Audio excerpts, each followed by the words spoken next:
Bonjour à tous, donc aujourd'hui nous allons parler de ce qui peut faire souffrir les enfants lors de la séparation de leurs parents. Donc bien sûr il y a plein de choses qui peuvent faire souffrir les enfants dans le cadre d'un divorce ou de la séparation de leurs parents, mais moi en consultation il y a quand même quelque chose qui revient assez souvent et auquel on pense pas forcément.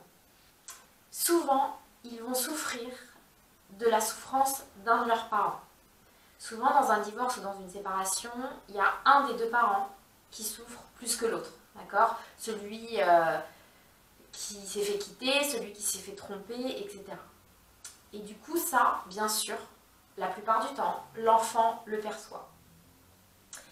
Et souvent, en fait, il va se donner la mission d'aider son parent à arrêter de souffrir.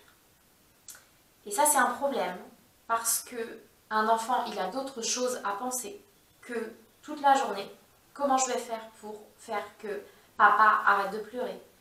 Il a d'autres choses à faire que d'angoisser, de rentrer le soir après l'école et de trouver papa en train de pleurer, etc.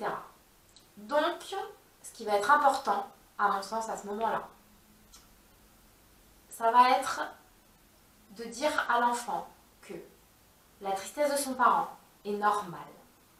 Que c'est normal d'être triste quand on n'est plus avec son amoureuse.